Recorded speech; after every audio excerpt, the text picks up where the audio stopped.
ജനാധിപത്യത്തെ സംരക്ഷിക്കാൻ രാജ്യത്തെ ജനങ്ങൾ കോൺഗ്രസിന് വോട്ട് ചെയ്യണമെന്ന് AICC general secretary Priyanka Gandhi. അധികാരം തന്ന ജനങ്ങളെ മറന്നാണ് ബിജെപി 5 കൊല്ലം ഭരിച്ചതെന്നും പ്രിയങ്ക കുറ്റപ്പെടുത്തി. മാനന്തവാടിയിൽ സഹോദരനും കോൺഗ്രസ് അധ്യക്ഷനുമായ രാഹുൽ ഗാന്ധിയുടെ തെരഞ്ഞെടുപ്പ് പ്രചാരണ പരിപാടിയിൽ സംസാരിക്കുകയായിരുന്നു പ്രിയങ്ക. യഥാർത്ഥത്തിൽ എന്താണോ അതിനു വിരുദ്ധമായാണ് രാഹുൽ ചിത്രീകരിക്കപ്പെട്ടതെന്നും പ്രിയങ്ക പറഞ്ഞു. രാഷ്ട്രീയത്തെക്കാളുപരി വികസന പ്രശ്നങ്ങൾക്കായിരുന്നു പ്രിയങ്കയുടെ പ്രസംഗത്തിൽ മുൻതൂക്കം. കാർഷിക മേഖലയായതുകൊണ്ട് തന്നെ വയനാടിന്റെ കാർഷികാഭിവൃദ്ധിക്ക് വേണ്ടി കോൺഗ്രസ് ചെയ്യാൻ ഉദ്ദേശിക്കുന്ന പദ്ധതികൾ പ്രിയങ്ക പറഞ്ഞു. ഒപ്പം നരേന്ദ്രമോദി സർക്കാർ കർഷകരെ വഞ്ചിച്ചുവെന്ന് അവരാവർത്തിച്ചു. വയനാടിന്റെ മനസ്സറിഞ്ഞ പ്രസംഗമായിരുന്നു പ്രിയങ്ക ഗാന്ധിയുടേത്. കാർഷിക മേഖലയിലെ പ്രശ്നങ്ങളും ആദിവാസി ജനവിഭാഗങ്ങളോട് നരേന്ദ്രമോദി സർക്കാർ സ്വീകരിച്ച നടപടികളും അവർ എടുത്തു പറഞ്ഞു. 5 years ago, a government came into power.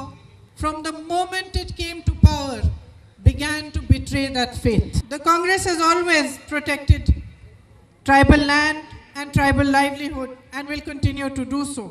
പിന്നെ ഒരു സഹോദരൻ എന്ന നിലയിലും രാഷ്ട്രീയ നേതാവ് എന്ന നിലയിലും രാഹുൽ ഗാന്ധിയുടെ സ്വഭാവ സവിശേഷതകളും അവർ പ്രവർത്തകരുമായി പങ്കുവച്ചു.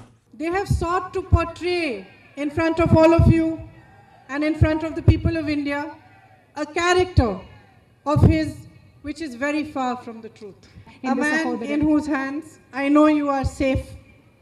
I know he is fully committed to your welfare.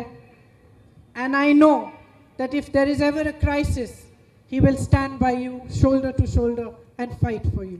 കേന്ദ്ര സർക്കാരിനെ കാര്യമായി വിമർശിച്ചെങ്കിലും സംസ്ഥാന സർക്കാരിനെയും ഇടതുപക്ഷത്തെയും പ്രിയങ്ക വിമർശിക്കുകയോ പരാമർശിക്കുകയോ ചെയ്തില്ല. നിശ്ചയിച്ചതിലും 2 മണിക്കൂറോളം വൈകിയാണ് പ്രിയങ്ക മാനന്തവാടിയിൽ ഹെലികോപ്റ്റർ ഇറങ്ങിയത്. ഏതാണ്ട് 1 മണിക്കൂറോളം പ്രസംഗിക്കുകയും ചെയ്തു. പ്രസംഗത്തിനുശേഷം പ്രവർത്തകരിലേക്ക് ഇറങ്ങിയത് സുരക്ഷാ ഉദ്യോഗസ്ഥർക്ക് ബുദ്ധിമുട്ടുണ്ടാക്കി.